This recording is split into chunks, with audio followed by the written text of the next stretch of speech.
Hello students, आज का हमारा टॉपिक है use of scope resolution operator. ये इसका सिंबल होता है, दो बार जब आप कॉलन लगाएंगे इसे हम बोलते हैं scope resolution operator. C plus plus में हम इसे कहाँ कहाँ पर यूज करते हैं ये हम आज देखेंगे। इसके हमारे पास दो है मेन यूज।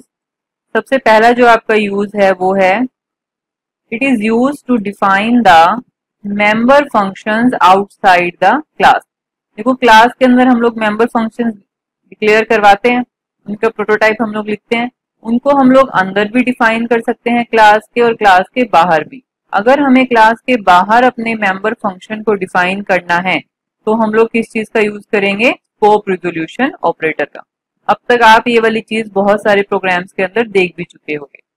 और सेकंड जो हमारा यूज है वो ये है, अगर हमारे प्रोग्राम में एक ग्लोबल वेरिएबल है और एक लोकल वेरिएबल है और दोनों ही सेम है, तो हमें अगर ग्लोबल वेरिएबल की वैल्यू प्रिंट करानी है तब हम किसका यूज करेंगे? स्कोप रिजोल्यूशन ऑपरेटर का। ग्लोबल वेरिएबल क्या होते हैं? ग्लोबल वेरिएबल वो होते हैं जो हम मेन के बाहर डिफाइन करते हैं, जिनको कोई भी यूज कर सकता है। और लोकल वेरिएबल वो होते हैं जो किसी पर्टिकुलर फंक्शन के अंदर डिक्लेयर किए जाते हैं। मेन के अंदर है तो वो मेन के ही हो गए, किसी और फंक्शन के अंदर करे तो वो किसी और फंक्शन के लोकल वेरिएबल हो गए। तो ये हमारे दो मेन यूज हैं हमारे स्कोप रिजोल्यूशन ऑपरेटर के। और ये स्कोप रिजोल्यूशन ऑपरेटर टॉपिक बहुत ज्यादा इंपॉर्टेंट है, ये हर बार आपका एग्जाम में आता है, या तो 2 मार्क्स का आएगा या फिर आपका 4 मार्क्स का आएगा। सबसे पहले फर्स्ट पॉइंट को देख रहे हैं कि अगर हमें मेंबर फंक्शन को आउटसाइड द क्लास डिफाइन करना है तो उसका सिंटेक्स क्या रहेगा। सबसे पहले लिखते हैं रिटर्न टाइप। जिस भी फंक्शन को आपको आउटसाइड द क्लास डिफाइन करना है उसका रिटर्न टाइप, उसके बाद क्लास का नेम, फिर स्कोप रिजोल्यूशन ऑपरेटर और फिर मेंबर फंक्शन का नेम। तो ये होता है हमारा सिंटेक्स। यहाँ पे मैंने एक एग्जांपल लिखा हुआ है। एक मैंने क्लास ली है, क्लास है हमारी एबीसी, दो डाटा मेंबर लिए हैं एम एंड एन। एक मैंने इसमें फंक्शन लिया है मेंबर फंक्शन गेट डाटा। अब इस गेट डाटा को मुझे क्या करना है? बाहर डिफाइन करना है। तो क्या सिंटेक्स रहेगा? सबसे पहले रिटर्न टाइप लिखा वॉइड, उसके बाद क्लास का नेम एबीसी वो लिखेंगे, फिर स्कोप रिजोल्यूशन ऑपरेटर और उसके बाद हम लोग लिखेंगे अपना मेंबर फंक्शन का नेम। और उसके बाद जो भी हमें यहाँ पे काम करवाना है इसके अंदर वो हम यहाँ पर लिख देंगे। तो इस तरह से हम लोग मेंबर फंक्शन को आउटसाइड द क्लास क्या कर सकते हैं? डिफाइन कर सकते हैं with the help of scope resolution operator. अभी हमारा सेकंड वाला है कि अगर हमें ग्लोबल वेरिएबल को यूज करना है, ग्लोबल वेरिएबल की वैल्यू को यूज करना है, तो हम लोग कैसे यूज करेंगे? सिंटेक्स इसका बहुत ही सिंपल है, बस स्कोप रिजोल्यूशन हम लोग ऑपरेटर लगाएंगे ग्लोबल वेरिएबल से पहले। ठीक है, यहाँ पे एग्जांपल देखिए। दो मैंने हेडर फाइल लिखी है अपनी iostream.h और conio.h। उसके बाद मैंने एक वेरिएबल लिया है integer m is equal to 5। ये है आपका ग्लोबल वेरिएबल। क्यों? क्योंकि ये हमारा मेन के बाहर है, इसको कोई भी यूज कर सकता है। ग्लोबल का मतलब क्या होता है? इसको कोई भी यूज कर सके, जो किसी एक पर्टिकुलर फंक्शन का पार्ट नहीं होता। तो ये हो गया आपका ग्लोबल वेरिएबल जिसकी वैल्यू है 5। अब हमने मेन फंक्शन बनाया, इसमें मैं क्लास का यूज नहीं कर रही हूँ क्योंकि क्लास की कोई जरूरत नहीं है इस वाले एग्जाम्पल के लिए, सिंपल हमारा ये प्रोग्राम रहेगा। अब इसमें देखो मैंने एक लोकल वेरिएबल बनाया, ये वाला है आपका लोकल वेरिएबल क्योंकि ये मेन फंक्शन के अंदर है। वेरिएबल का नाम सेम है, यहाँ पर ऊपर भी m लिया था और नीचे भी हमने क्या लिया है? m लिया है। लोकल वाले की वैल्यू है 3। क्लियर स्क्रीन हमने फंक्शन यूज करा। अब यहाँ पर जब मैं वैल्यू प्रिंट करा रही हूँ cout m is equal to, यहाँ पर मैंने सिंपल लिखा है m। अब ये देखो m की वैल्यू यहाँ पर से 3 भी प्रिंट हो सकती है और m की वैल्यू 5 भी प्रिंट हो सकती है। तो इन दोनों में से कौन सी वैल्यू प्रिंट होगी?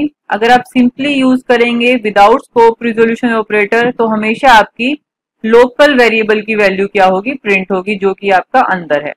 लेकिन अगर आपको ग्लोबल वाले की वैल्यू प्रिंट करवानी है तो उसके लिए आपको साथ में यूज करना पड़ेगा scope resolution operator. Next line में हमने क्या यूज करा है? Scope resolution operator. यहाँ पर आपकी जो वैल्यू प्रिंट होगी वो होगी प्रिंट 5। तो इसका जो आउटपुट आएगा वो आएगा m इज इक्वल टू 3, क्योंकि पहली बारी वैल्यू है लोकल वाले की और अगली बारी आएगा m इज इक्वल टू 5 जो कि हमारी वैल्यू है ग्लोबल वाली। तो ये थे आपके दो important uses of scope resolution operator. अब ये ग्लोबल वेरिएबल वाला एग्जांपल मैं आपको C++ में एग्जीक्यूट करके भी दिखा देती हूँ। सबसे पहले header files hash include iostream.h, उसके बाद दूसरी हैश इंक्लूड conio.h। अब यहाँ पे मैंने एक वेरिएबल लिया है m जो कि है मेरा ग्लोबल वेरिएबल। मेन फंक्शन के ऊपर जो हम वेरिएबल लिखेंगे वो हमारा होता है ग्लोबल वेरिएबल, जिसको हम किसी भी फंक्शन के अंदर आगे जाके यूज कर सकते हैं, और इसकी वैल्यू मैंने दी है 7। उसके बाद मेन फंक्शन हमने स्टार्ट करा, इसके अंदर फिर से मैंने वेरिएबल लिया है m जिसकी वैल्यू मैंने दी है 2। अब ये है आपका लोकल वेरिएबल, ये है मेन का खुद का वेरिएबल जो कि इसके अंदर है, और जो ऊपर है ये है आपका global variable. clr clear screen, ताकि पहले वाला आउटपुट क्लियर हो जाए। अब मैं दोनों, मुझे लोकल और ग्लोबल दोनों की वैल्यूज को प्रिंट कराना है।